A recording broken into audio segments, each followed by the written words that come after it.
Hello, everyone, and thank you for joining today's webinar, Navigating Your Journey to the Cloud for Collaboration. This webinar is part of a series of webinars presented by Orange on the impact of COVID-19 on the enterprise. Throughout this series, our intention is to give you information and thought leadership that will support your global enterprise through the COVID-19 pandemic and beyond. We have over 20 webinars planned in this series, and all of these are recorded and posted online for later viewing, and we'll share that information at the end of the webinar. My name is Lenny Kroll. I lead Orange's Enriched Interactions and Collaboration team in the Americas. I'm joined by my colleague, Javier Perez, who will be taking questions throughout the presentation. Please see the right-hand side of your screen for where you can submit questions. So what are we going to cover today? A bit about future of work. Spoiler alert, we're all going to work from home. We're going to talk about why the cloud is the way forward for collaboration, some possible strategies for moving forward with cloud-based collaboration. We'll also look at two customer journeys and how they move to the cloud for collaboration. After that, we'll have some time for Q&A. So let's jump into it. So digital transformation was already happening for many companies out there. Then COVID happened, and we've seen a dramatic spike in adoption of digital technologies. Some companies were much more prepared for this situation than others. Others had to make a rapid decision of how to move forward with one platform versus another. On Microsoft's last earnings call, CEO Satya Nadella said they saw 2 years of digital transformation happen in 2 months. Ex-presidential candidate Yang spoke about 10 years of progress happening in 10 weeks. And there's many other quotes like that all over the internet about how digital transformation just kind of almost happened overnight.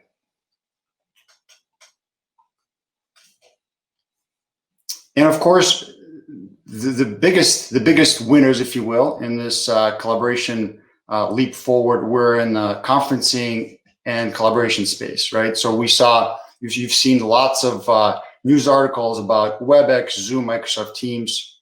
Cisco WebEx reported 2,200% growth in voice traffic for China users back in March, and that's in March. Zoom has been in the news constantly for various reasons. They've seen tremendous growth in both the education, consumer, and enterprise markets. And Microsoft has been reporting large adoption of their team platforms, and we are seeing that with our own customers as well. In fact, Gartner forecasts that global web conferencing market is going to increase by 24% in 2020. I would actually say the number is probably going to end up even higher. And I've personally observed many of our customers significantly ramp up adoption of many of these collaboration tools, which of course makes sense. As folks are relying on these collaboration tools, they are relying on these collaboration tools because they're working from home, right? And more users and knowledge workers are going to stay working from home. We'll talk about that here. So one study by Upwork pre-COVID showed that 2.3% of those surveyed worked 100% remote, just 2.3% pre-COVID, right back in November. Similarly, in 2018, the US Census Bureau surveyed that just 5.3% of Americans work from home full time. Now, of course, majority of us are working from home. This particular study here from Upwork shows that 20% of folks are working from home when they did this study. Another survey from MIT has the full-time remote worker percentage at 50%. Frankly, I'm surprised that these numbers are not even higher, as I would say majority of Orange employees are continuing to work from home, and we're delaying our plans to go back to the office. So speaking of which, working from home could be here to stay, right? Could go on forever, so to speak. Many tech companies like Facebook, Google, Twitter, Slack are making announcements where either they're delaying their return back to the office, they're doing maybe a phased approach, or in some cases, they're giving their knowledge workers, employees, the option to continue work from home permanently. I know that Slack just did that, and a few others followed, and Twitter and a few others followed suit. Google announced that they're, the earliest they're going to ask folks to return to the office is July 2021, so another 12 months. And we're seeing this not just in the tech market. We're seeing this, of course, with manufacturing and professional services, and really any company that has workers involved in kind of a knowledge worker setup.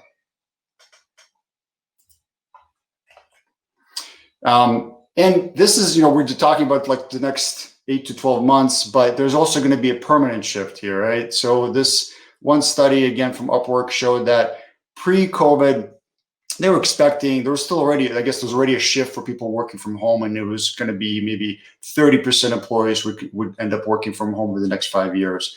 That has now significantly moved forward to 65%, right? So more employees are going to work from home in the next 5 years than was planned. And there's some good reasons behind that, right? Some of that is common sense. We need to stay at home right now because of social distancing and health concerns.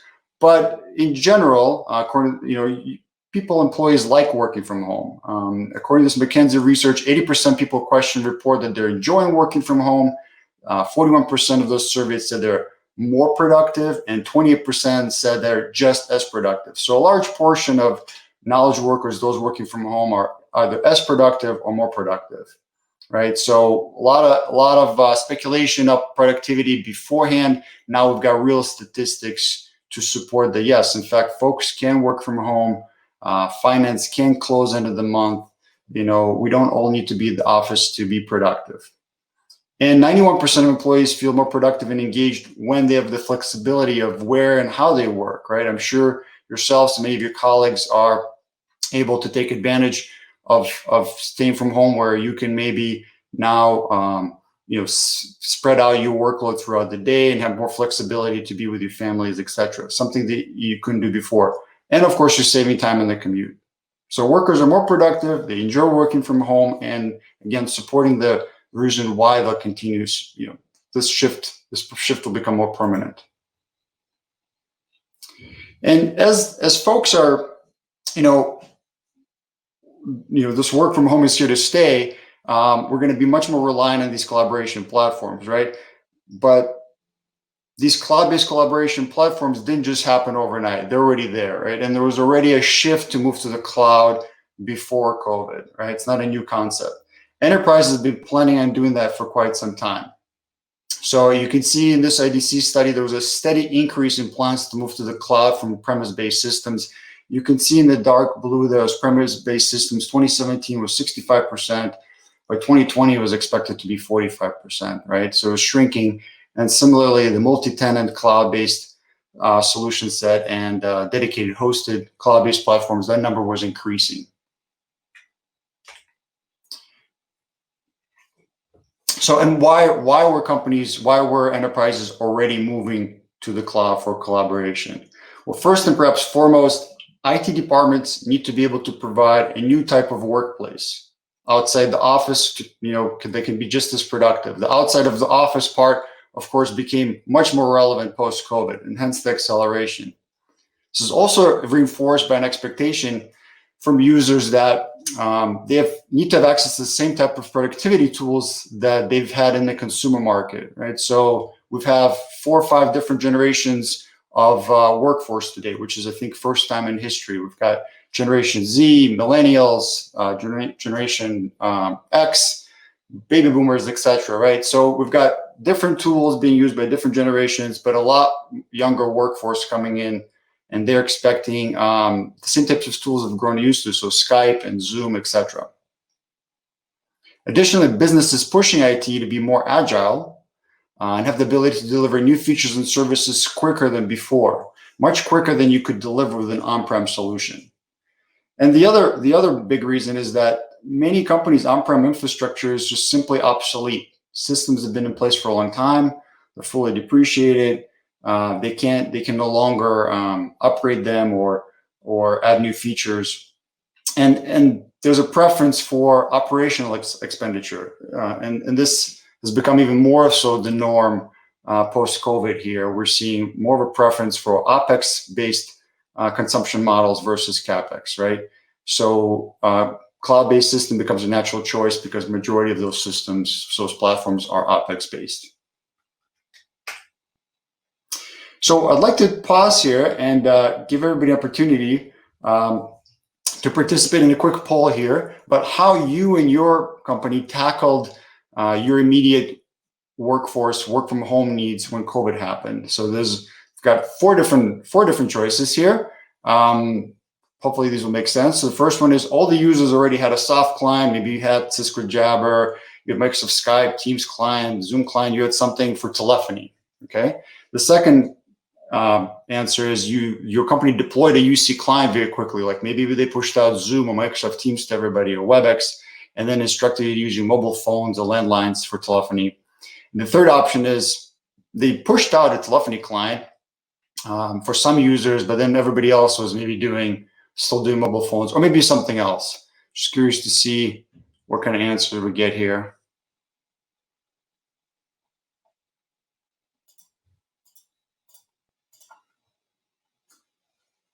Okay, great.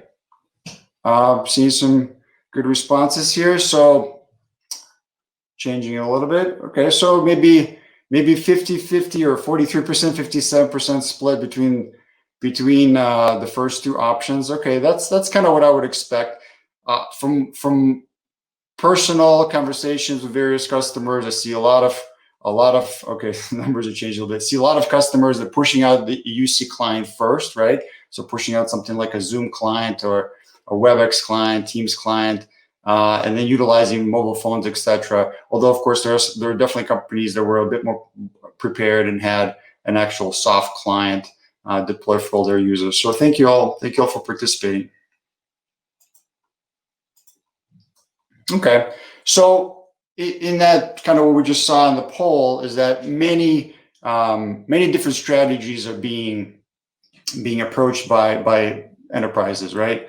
So majority companies move forward with the public cloud for conferencing. So that's Zoom, that's Teams, it's Cisco WebEx, and that's become the norm. Okay.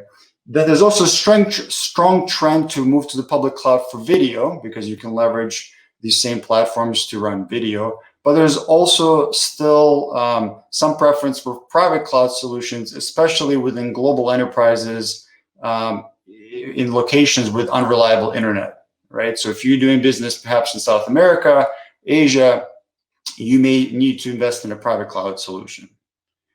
Additionally, if you look at telephony and then contact center specifically, the same types of platforms are available, but the considerations get more complicated. We'll talk about that coming up here.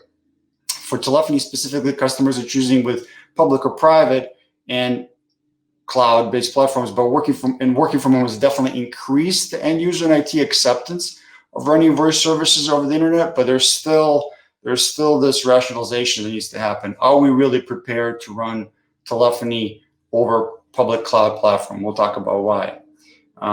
Additionally, many enterprises are choosing a multi-cloud strategy, and this is quite interesting. So they're utilizing multiple providers for various services.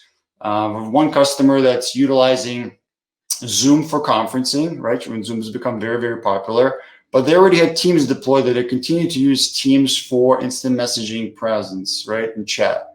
And then for telephony, they have an on-prem system, and now they're trying to figure out from Cisco, and now they're trying to figure out which way they're going to go. So we do see quite a few customers with multiple cloud-based platforms in place that they're using for different communication modalities. So thank you. So now we'll talk about some of these considerations that I mentioned, right? Because you made the decision, your enterprise made the decision to move forward to the cloud for telephony, and kind of what should you know, what should you consider? So one thing is, typically in a telephony environment, you may have been making investments along the way. And you may have made recent investments, right? Because maybe you had a 5-year outlook to migrate to the cloud, you still had an on-prem system. Now, of course, you need to accelerate. Because users are working from home for all the reasons we just mentioned, right? So you may have made recent investment in phones. You may have upgraded your systems. So it may mean that you may need to do a hybrid architecture. Maybe some users will need to go to a cloud-based platform. Some users will continue to use an on-prem system, and you may stretch out this migration for the next 18, 24 months. The other big factor to consider is, does the chosen public cloud or private cloud platform address all of your voice needs? It's highly unlikely that one of these UCaaS platforms, such as Teams or Zoom, can address everyone's voice needs in all of their operating countries. Specifically, more so critical for global multinationals. So one strategy to consider is a BYOC strategy, bring your own carrier strategy. So for example, Emergis Research recently did a study, and they found that 50% to 75% of available kind of packaged minutes that are being provided to these customers aren't being used, right? So customers are not taking advantage of all of the different voice packages that they're getting as part of these platforms. So there's a cost factor here, right? And businesses, are considering that, okay, I can bring my own carrier, and then I can have a usage-based model, right? So they can actually significantly reduce their cost. And beyond simple cost reduction, this BYOC approach allows enterprises ability to retain control over your dial plan and phone numbers. So if you're currently using ISDN services for PSTN, as many customers are still doing around the world, you'll have to go through the process of porting these numbers from these existing ISDN carriers to your UCaaS platform, right? With a BYOC model, you would bring those numbers over to a SIP carrier like Orange Business Services or another carrier, and they would manage that for you. And then that platform, that voice service would then integrate with one of these UCaaS platforms like Zoom, WebEx, Teams, for example, etc. Similar challenges apply in the CCaaS space, so contact center as a service. With Genesys and Contact, etc., you have the option to procure voice traffic minutes, if you will, inbound minutes from these platforms, or you can bring your own carrier and have a usage-based model and ability to kind of carry that with you if you decide to change your CCaaS platform down the road. So the other big thing, of course, to consider is that you are going through the selection process, so you may need some assistance. You may need to look at realistically, do I have the expertise to make the selection for the right platform?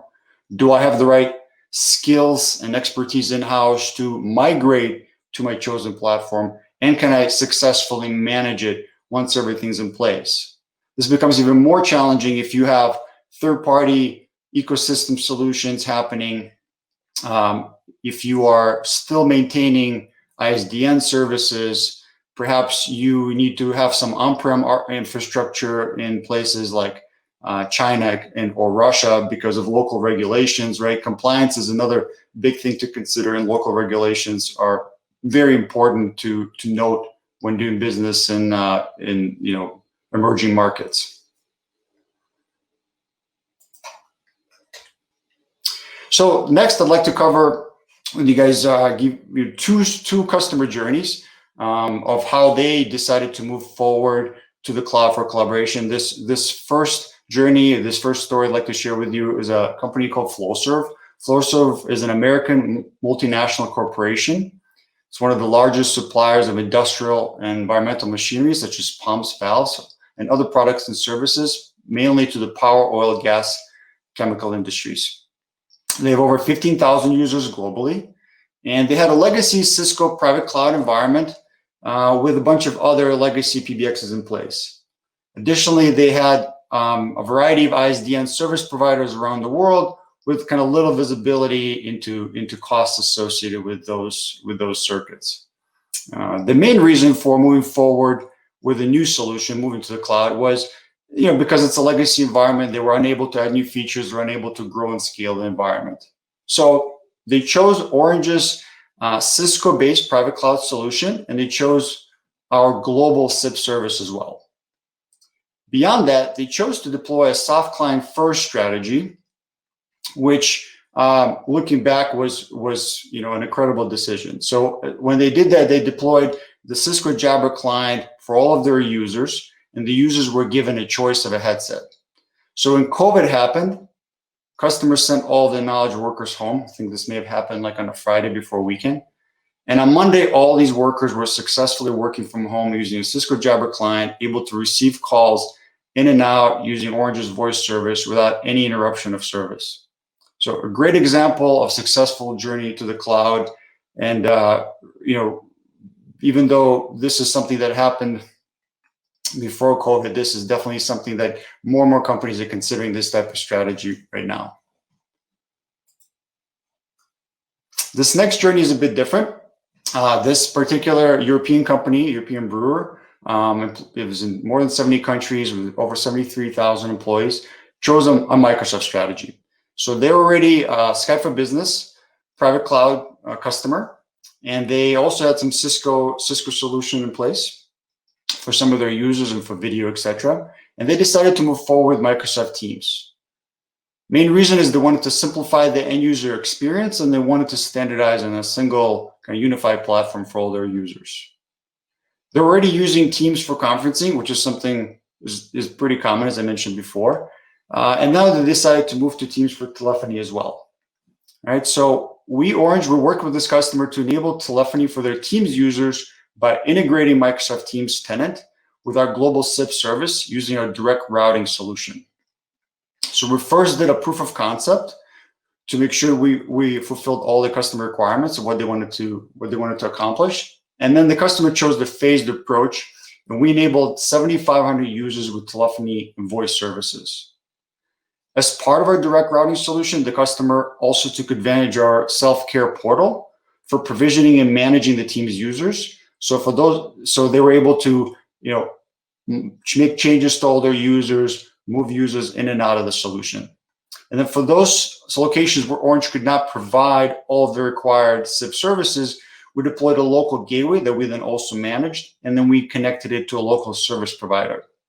In many cases, we can actually manage that service provider relationship, and that's something else to consider if you go down this path. So another great example of a customer journey to the cloud for collaboration, very different approach, chose the Microsoft strategy. But again, they were very similar in that there was an on-prem solution, right? Moving to the cloud, they already had conferencing enabled, and now they're turning it on for telephony, right? And then, of course, the soft client piece is key here. So we've got some time right now to review some questions. See if we got any questions from the audience. My partner, Crime. Yes, great presentation, Lenny. We a lot of good information. We do have a couple of questions from the audience, so I can go right away and ask you what the participants want to know. So the first question is, are you really seeing more GUC transformation projects due to COVID today, or have customers put them on hold because of the uncertainty and also like budget constraints that COVID is bringing as well? Good question. So I would say we definitely see some aspects of the transformation being on hold, but some aspects of it really accelerating. So for example, we're seeing a lot of enterprises trying to consolidate their voice platforms, meaning voice like ISDN services. They're looking at this as a great time to save money, right? No one's at the office, so we're not disrupting people working from home. So if we've got 30 different voice service providers, we can consolidate, maybe on a single SIP service provider. We're seeing that as well as those that are not currently providing telephony through their soft client. They're really, expediting those types of discussions about how do we deliver a soft client to our end user that we can maintain quickly and that allows them to be able to make calls and have their same number that they had before, and so we can manage that. So we're seeing a lot of decisions happening around on that front. Mm-hmm. Great, thank you. Another question we have here, I guess you mentioned at some point the bring your own carrier versus bundle minute options. So this one is specific to Microsoft Teams. And the question is, what is the preferred voice solutions for customer moving to Teams, like including telephony? Are customers leaning towards direct routing or actually purchasing the voice packages that are offered by Microsoft? Yeah, another good question. And I would actually say this is not just specific to Microsoft, because Cisco also has a kind of a BYOC approach, and Zoom has something very similar. For larger or just even medium-sized multinationals, they have to really seriously look at a BYOC approach, because the vendor-provided voice solution just can't fulfill all their needs, right? So Microsoft, for example, operates in, I think, 10 countries, so they can provide you a voice package in 10 countries. But if you are in 20 or 30 or 50 countries, as many of our global enterprises are, you will need to have a direct routing, for example, solution, and you have to bring your own carrier or several different carriers to accomplish that. Okay, great.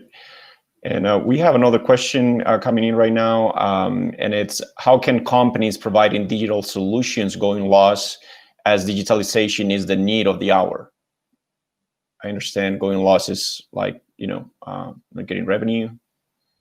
Maybe the person can clarify, or how do you understand this? The question is, how can companies providing digital solutions go in loss as digitalization is actually the need of the hour? Not exactly sure how to answer that one. Maybe if the person can clarify, or they can ping me online afterwards. Is there any other questions? Maybe we'll come back to that one. Not at the moment. That's the last one I see in the question tab. Maybe we can get back to this person with an answer and try to take it offline. Perfect. Well, thank you for all the great questions. Just to wrap up with a few conclusion points, again, we've seen a dramatic spike in adoption of cloud collaboration platforms, right? Specifically, as you guys are all probably aware, in conferencing, Zoom, Teams, WebEx. Enterprises are going to also have to address the challenge of everybody not only working from home for the immediate future, but potentially in perpetuity, right? So the initial shock of working from home is wearing off, and we got to start thinking about how to do it effectively and for the long term. And there are many cloud-based collaboration platforms out there, but there's things to consider specifically for UCaaS and CCaaS, right? So for telephony contact center, it's not going to be as simple of a decision as it is for conferencing. So there's things to consider, like BYOC, potential as an option. Is your platform compliant? Can it really deliver all the voice services in all the different regions, right? And also looking at multi-cloud, right? Multi-cloud, multi-platform strategy is also something to consider. It's complex, and you may need some assistance to go through that. So hopefully, you guys enjoyed the webinar. We have a series of other webinars still on the roster. There's a listing here. You can. I think Kathy's sharing the link as well in the chat. If you click the link, you'll see not only the ones that are coming up, but you'll see all these webinars. So any of the previous ones are recorded and posted online, so you can check them out at your leisure. So thank you all for joining. Thank you all for coming today, and have a good rest of your day. Thank you. Have a good day. Bye-bye.